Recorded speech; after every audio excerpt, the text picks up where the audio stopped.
Boa tarde, hoje vou falar sobre Miguel Milhão e um dos motivos do porquê ele não estar individuado. Eu fiz um tweet há pouco tempo a dizer que tinha algumas dicas para Miguel Milhão, aqui está uma delas, pelo menos uma perspectiva que ele possa considerar para implementar na sua vida, para procurar a individuação de se tornar um indivíduo. Não que ele não seja, mas no conceito de Carl Jung, tornando-se assim mais sofisticado e intelectual, como ele já é, mas alavancando para um nível superior. Talvez, maybe. Vamos ver aqui este vídeo e ver os indicadores. Não regras obrigatórias, ok? Por exemplo, esta semana eu tive a sorte e a benção de pegarem num podcast meu com aquele rapaz, como é que ele se chama? O Gustavo Santos, não é? Sim. Estas dúvidas que Miguel Milhão coloca. Aquele rapaz, como é que é? O Gustavo Santos, não é? Foi esse podcast que eu fiz com ele? Foi com esse rapaz, não foi? Tanta gente, não foi? Para mim é um indicador de alguém que não está numa individuação, que alguém se tornou um indivíduo, cujas experiências que tem reflete profundamente sobre elas e que simboliza-as no sentido emocional sobre o que é que aquilo representa para ele, não reprimindo emoções, sentimentos ou pensamentos que teve em relação a essa entrevista, em relação ao pensamento do convidado. E eu digo que isto é um indicador porque ele, ao lembrar-se do estímulo do Gustavo Santos, normalmente aquilo que faz é ver emoções, consequentes pensamentos e sentimentos à cabeça, porque a pessoa teve experiência com a primeira, que foi o Gustavo Santos. E no caso aqui surge alguma incógnita. Quem é que foi mesmo? Alguém que teve na vida dele, durante 1 ou 2 horas, a falar de coisas profundas, que normalmente costuma ser isso, podcast 1 milhão, e isto, na minha opinião, nada mais é do que fruto de alguém que tem muito para trabalhar a nível de individuação e daquilo que pensa versus aquilo que fala. Um exemplo disto, que todos nós podemos nos identificar de uma forma ou de outra, é quando duas pessoas, por exemplo, comentam sobre outra. Ele disse aquilo, mas ele só disse aquilo para obter aquele outro. Ele só disse aquilo com a intenção de depois obter benefícios, porque ele ao dizer aquilo passa a boa imagem e vai ter benefícios. Estás a perceber? Pois, já estou a perceber. Mas essas duas pessoas, ao falarem com essa pessoa que elas estão a falar, obviamente que elas não vão ter este tipo de diálogo e discurso, vão ter um discurso e um diálogo diferente, mas cujas estas intenções de qual é que foi a intenção do outro, a minha intenção de decifrar qual é que foi a intenção do outro, faz com que haja esta espécie de autossabotagem. Porquê? Porque a linha de pensamento que uma pessoa tem em relação à outra, quando ela está com ela, tem que ser diferente. Porque ela não quer passar essa mesma mensagem para a outra, a priori isto não costuma acontecer. Fazendo com que então, se a pessoa tinha uma narrativa interna em relação à outra, ela, quando está com ela, tem que criar outra narrativa paralela. Então, como há duas narrativas, ou às vezes até mais, dependendo dos grupos que esta pessoa esteja a falar sobre esta, mais facilmente a pessoa não se lembra, tem lapsos de memória, entre estas coisas que ele viu, falou, esteve com ele, esteve com as pessoas e viu estas coisas todas que ele vai falar a seguir, mas não se lembra de nada. Acaba por se lembrar, mas sem esta necessidade de como é que é mesmo, quem é que foi, estou tão a leste, que nem sei. E uma das possíveis hipóteses para isso é haver estas camadas todas de narrativas internas, por exemplo... o Gustavo Santos vai dizer isto, mas isto realmente não se deve ouvir os médicos. Claro que se deve ouvir os médicos, mas ao falar com o Gustavo Santos ninguém vai dizer isso a ele. Então estás para aí a dizer que não se deve ouvir os médicos, pá, mas que anda totó. Não, uma pessoa cria outra narrativa. E depois vai ter várias narrativas paralelas que podem ser criadas simultaneamente, inconscientemente, por causa dos diferentes grupos que a pessoa interage ou pode interagir. Um grupo vai dizer uma coisa, vai ter uma narrativa, o outro vai ter outra narrativa, outro vai ter outra narrativa.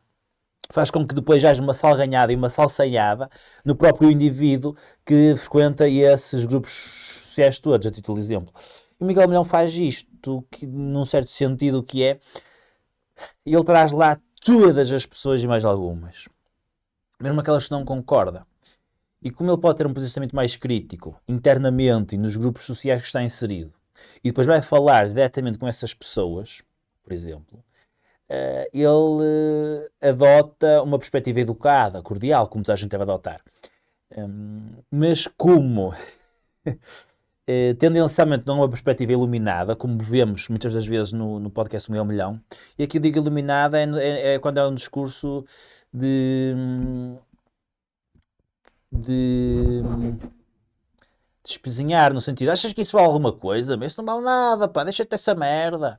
Ou então quando ele desenha no quadro, vai ser pobre para sempre, também é esse mesmo do Miguel Milhão, neste sentido de superioridade e não de uma narrativa mais humanista. Agora, a pessoa a argumentação de dizer, mas isso são piadas, mas isso é brincar, mas isso é característico do Miguel Milhão. Claro, nós fazemos essa associação Miguel Milhão que ele faz brincadeiras, que ele tem estas características todas. E bem, claro, nós queremos incorporar as pessoas, integrá-las no ambiente social de uma forma benéfica. Agora, não quer dizer que eu não tenha aqui sumo para o Miguel Milhão aprender. Nem quer dizer que esta realidade que eu estou aqui a partilhar seja também totalmente negligenciável. Não, também há aqui sumo. Okay? Quando a narrativa interna em relação ao outro é iluminada, é muito mais fácil e suave a pessoa ao falar sobre a outra sair um discurso de uma maneira muito mais suave, harmoniosa, sem como é que é mesmo? Não, tudo surge e flui de forma mais natural. Não há repreensões emocionais que a pessoa faz a ela própria e está todo o discurso iluminado, no sentido em que há, por exemplo, pensamentos mais de espezinhamento em relação ao outro, como disse há pouco, ou atitudes ou comportamentos, e iluminação seria consequentemente iluminar com um discurso, por exemplo, cada um toma as suas decisões, eu compreendo porque cada um é fruto de uma história, passando assim maior consideração e respeito, independentemente da pessoa com qual ele se cruze ou dos comportamentos com qual ele se cruze. Agora, isto é muito desafiador, porque hasta muitos recursos cognitivos de reflexão, de pensamento, de atuar sobre isto, de correção, e o Miguel Milhão é um homem muito pragmático e para fazer isto também tem valor. Agora, que esta mensagem que eu passei também tem aqui muito para o Miguel Milhão aprender, tem acho que é uma perspectiva interessante e útil, e aos poucos eu acho que ele vai percebendo isso e vai incorporando partes desta argumentação que estou a partilhar, porque eu pelo menos já o vou acompanhando de vez em quando há algum tempo, e eu sinto que ele está bastante diferente.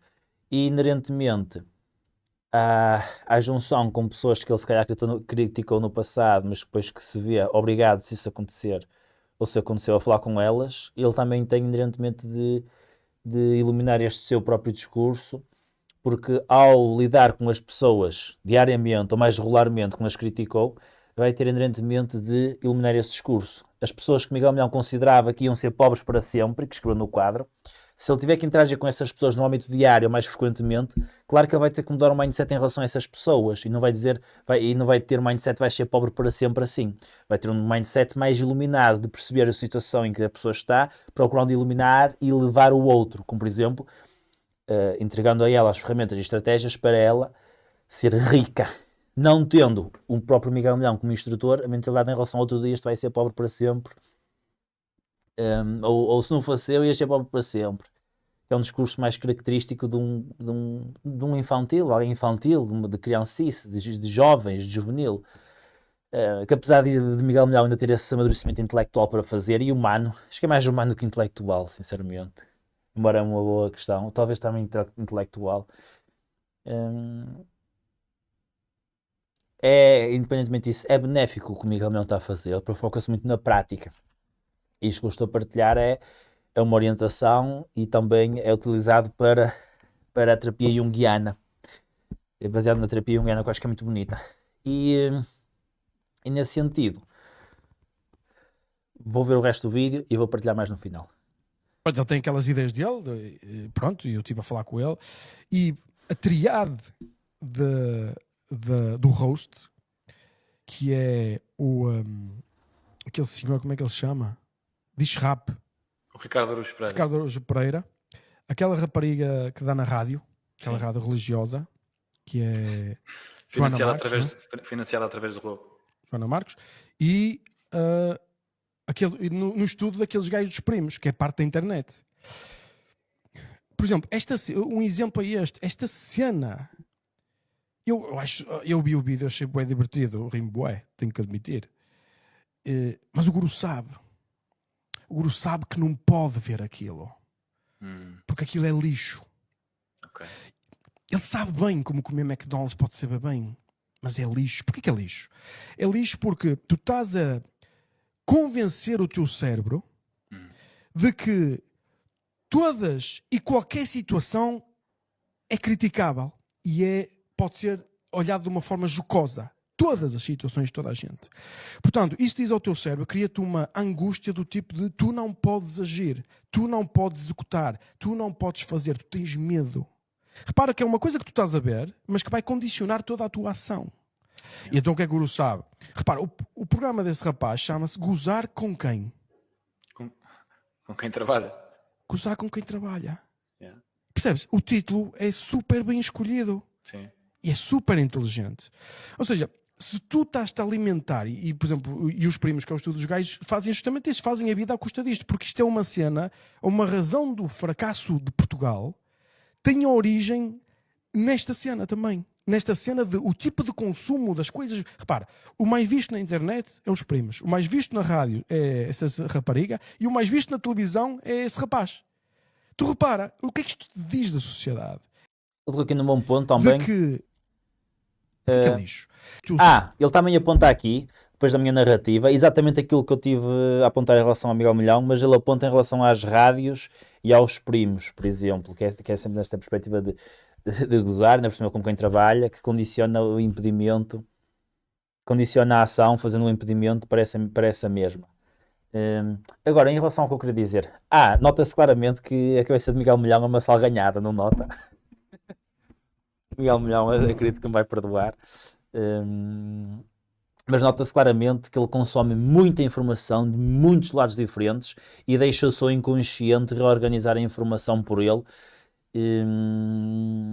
E é uma forma de consumir a informação bastante prática, porque a tua intuição melhora bastante, na minha opinião, e experiência também. Isso faz com que o Miguel Milhão tenha uma excelente intuição e uma excelente tomada de decisão. Agora, a traduzir por palavras para comunicar, nota-se que tem lá muita informação divergente que depois tem aqui estes pneus subselentes que têm que lhe ser dados. Nós sim, estou a perceber, sim, acredito que estou a entender o que é que tu queres dizer, para o carro andar e continuar a andar. E que é normal, já me aconteceu, e eu tinha tendência para estudar assim, e apesar de ser útil a nível prático e pragmático, é espetacular. Nesta perspectiva Jungiana que eu estou a procurar partilhar da individuação, não é a coisa mais eficiente a ser feita. Agora, Miguel Milhão está a procurar bem partilhar uma perspectiva muito pragmática de fazer, e nesse sentido, acredito que também tenha os seus benefícios. Por outro lado, manter a coerência e a individuação, procurá-la, também é bastante benéfico para evitar estas salganhadas e procurar também ter um discurso mais harmonioso, natural. E para finalizar, quero partilhar que ao processar a interação toda do início ao fim de forma profunda e a nível emocional também, não puramente racional, mas a nível emocional, é muito mais fácil então, quando surgir um estímulo, a emoção surgir e consequentes memórias e pensamentos também, fazendo com que o discurso seja muito mais fácil e coerente com a forma como ele armazenou na altura, o cérebro, aquela situação. Quem é que nunca, por exemplo, sentiu um cheiro, estímulo, e depois, meu Deus, o cheirinho de bolos da casa da avó, uau, que incrível. E não está a pensar, que cheiro, como é que se chama, da minha família? Avó, não era? E é isso, este cheiro é mesmo da minha avó. Pois é. Não, é tudo natural. Aquilo que a pessoa viveu foi codificado e agora vem o estímulo e é descodificado no sentido por palavras, de uma forma natural. Isto acontece quando nós processamos a informação de forma profunda e procuramos agir de forma coerente. Não há múltiplas narrativas a serem carregadas e processadas simultaneamente, o que torna todo o nosso discurso mais fluido e natural. Porque o cérebro não está a processar as múltiplas narrativas e a procurar perceber qual é que é melhor para atuar na altura. Porque ele tem de processá-las todas e constituir uma frase final. Então há mais estas tendências para bloqueios, entre outras coisas e perspectivas sociológicas que posso partilhar. Quem sabe um dia que for ao podcast do Miguel Milhão, que tem muito para aprender comigo. Um abraço, Miguel, tudo bom? Mete-te a gosto e se quiseres apoiar, dar ao Patreon. Adeus.